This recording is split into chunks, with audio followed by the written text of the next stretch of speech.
Wanita ini harus membersihkan rumah setiap hari. Karena dia bertemu 365 orang. Uang yang diperoleh harus diberikan kepada suami.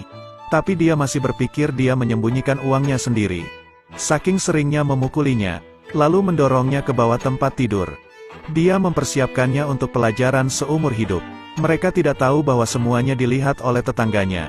Semakin saya melihat melalui lubang di dinding, semakin menarik jadinya. Tangan kecil juga meluncur ke bawah. Saat dia asyik, gadis di ruangan itu sudah melihat ke arah itu. Ben segera duduk dan menyalakan rokok. Takut hal ini terungkap oleh tetangga. Setelah dia tertidur, dia mengambil patung Buddha di atas meja. Kemudian sembunyikan uang yang diperoleh hari ini di dalamnya. Keesokan paginya, ibu mertuanya datang mencarinya. Dia datang ke sini setiap bulan meminta uang. Adegan ini terlihat secara kebetulan. Dia mengambil kesempatan ini untuk menyapa keduanya. Juga, saya baru saja pindah ke sini belum lama ini. Tapi dia tidak memperhatikan. Lalu dia berbalik untuk pergi. Ia pun sengaja mengedipkan mata pada Emma. Namun ia tidak menghiraukannya. Kemudian dia berganti pakaian lagi dan pergi ke gereja untuk mengaku dosanya kepada pendeta. Dia berharap untuk meninggalkan suaminya. Tapi dia tidak ingin kembali ke bar untuk bekerja. Lagi pula, sekarang dia hanya harus menghadapi satu pria. Dia tidak ingin kembali ke tempat kotor itu untuk melihat wajah jelek itu lagi. Kemudian tinggalkan gereja. Sesampainya di rumah, Ben mabuk lagi. Meskipun dia keberatan, dia tetap ingin pergi tidur. Adegan ini terlihat lagi. Mendengar teriakan menyedihkannya, dia tidak bisa menahan diri untuk tidak berdaya. 3 menit kemudian dia mulai menggosok lukanya. Dia mengangkat kepalanya untuk melihat bulan. Saya tidak tahu kapan saya akan bebas. Saat ini, pintu tiba-tiba terbuka. Emma melompat mundur ketakutan. Tanpa diduga, orang yang memasuki ruangan itu adalah dia. Melihat ke dalam ruangan dengan ketakutan. Takut ketahuan oleh Ben. Untungnya dia tertidur lelap sekarang. Sama sekali tidak ada suara-suara dari luar yang terdengar. Melihatnya terlihat menyedihkan. Dia mengulurkan tangannya ke arahnya. Melihat itu dia tidak keberatan. Dia perlahan membungkuk dan mencium luka di lengannya. Emma merasakan kekhawatiran seseorang untuk pertama kalinya. Dia menangis kesakitan. Keduanya tidak berkata apa-apa. Hanya saling tersenyum. Pada akhirnya, Emma harus kembali ke rumah. Sejak saat itu, saya mulai tidak takut lagi. Dia sering berpura-pura kebetulan bertemu dengannya. Namun mereka berdua takut dengan kata-kata yang keluar masuk. Jadi selalu jaga jarak satu sama lain. Hari itu, Ben pulang dalam keadaan mabuk lagi. Dia tidak mengatakan tidak.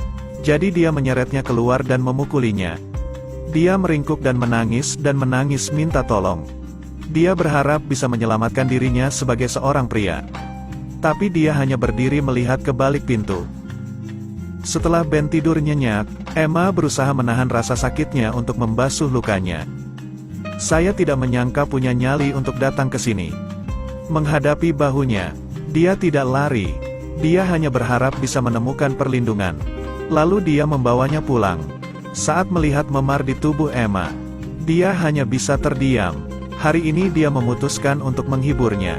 Setelah berbincang-bincang, Alpa baru saja keluar dari penjara belum lama ini. Dia mengandalkan gadis-gadis terkemuka untuk menghasilkan uang. Meski dikatakan sebagai startup, namun sebenarnya itu hanyalah bisnis ilegal. Dia berbicara tentang lubang itu padanya. Mengaku memata-matainya setiap hari. Sejak saat itu, dia pergi ke lubang itu setiap malam agar dia tidak merasa sendirian. Hari itu, Emma memakai riasan cantik. Dia mengenakan gaun merah ke rumah Alpa. Memintanya untuk membawanya keluar dari sini. Keduanya bekerja sama. Keesokan harinya, dia menyelundupkan obat tidur ke dalam air Ben. Tapi dia tidak tahu dia sudah mengetahuinya. Dia menggunakan waktu dia tidak ada di sana untuk mengosongkan gelas air. Ketika dia kembali, dia berpura-pura meminum semuanya. Tunggu dengan sabar hingga obatnya bekerja. Ben mengikutinya dan segera tertidur. Emma melihat kesempatan telah tiba dan segera mengemasi barang bawaannya. Tapi ketika dia hendak pergi, dia ditangkap olehnya. Dia memukulnya. Ben mencengkeram lehernya dan menyerbu masuk ke kamar. Dia menarik Ben menjauh dan keduanya mulai berkelahi. Namun dia meremehkan kemampuan Ben. Emma panik, mengambil pisaunya dan menyerbu ke arah Ben. Setelah ditusuk di bagian pinggang, dia perlahan terjatuh. Emma pun dengan cepat mengakui bahwa dia telah membunuh seseorang. Segera hibur dia lalu bungkus tubuh Ben. Dia memasukkan mayat itu ke bagasi mobil. Tersisa untuk mengatasi noda darah. Berkendara ke tepi sungai dan lemparkan tubuh lurus ke bawah. Dia takut untuk pergi dari sana. Tanpa sadar kedua pengemis itu telah melihat pemandangan ini. Takut untuk kembali ke Emma. Dia menghiburnya untuk tenang. Karena saya tidak ingin membuat orang lain curiga. Mereka tidak bisa langsung pergi. Selain itu, kita tidak bisa bertemu lagi. Hingga hal ini dilupakan oleh orang lain. Meskipun Emma tidak mengerti alasannya, dia melakukan apa yang diperintahkan. Dia memberikan semua dana hitamnya untuk menunggu dia menangani ini. Keesokan paginya, ibu mertuanya pergi ke kantor polisi. Meski itu menyakitkan, namun ibu mertuanya tetap mengkritiknya. Setelah kembali ke rumah, dia tiba-tiba mendengar suara berisik di dalam kamar. Karena ketakutan, dia berteriak pada orang itu untuk berhenti menempel padanya. Namun dia tidak menyangka neneknya akan keluar dari kamar. Tindakannya sebelumnya membuatnya percaya bahwa kejadian ini ada hubungannya dengan dirinya. Meski dia mencoba menjelaskan, namun ibu mertuanya tetap bertekad untuk menyelidikinya sampai tuntas. Sejak saat itu, dia juga membersihkan rumah agar rasa bersalahnya berkurang. Namun setelah beberapa saat, dia akhirnya hancur berantakan. Ketika dia melihat sisi lain, dia masih mengetuk dinding. Dia berharap mereka berdua bisa keluar dari sini. Tapi dia ditolak. Dia pikir dia tidak terbiasa sendirian. Sejak saat itu, keduanya mulai berbicara melalui lubang di dinding agar tidak saling merindukan. Namun kehidupan damai itu tidak bertahan lama. Lalu terjadilah kesalahpahaman. Hari itu, dengan mengenakan gaun merah, dia mengetuk pintu. Tetapi setelah dia keluar, dia tampak sangat gugup dan marah dan bergegas masuk.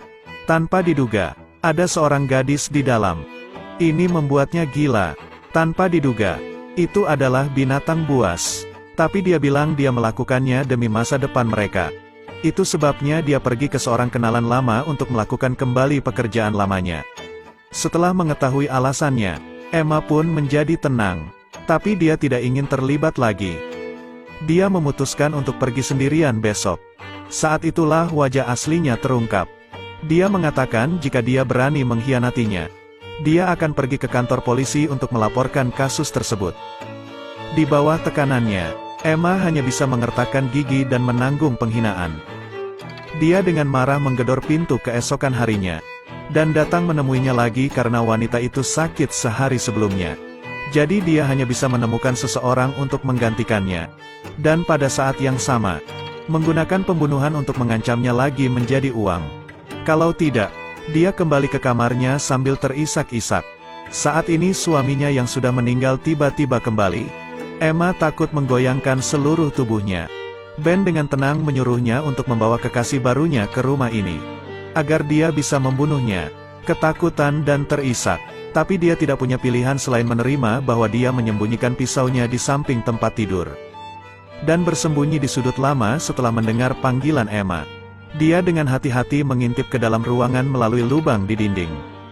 Karena tidak melihat sesuatu yang luar biasa, dia masuk ke dalam. Adegan ini dilihat oleh Ben. Tapi dia tidak menyangka apa yang dikatakan konspirasi ini. Dia bergegas menuju Ben. Keduanya mulai berkelahi lagi.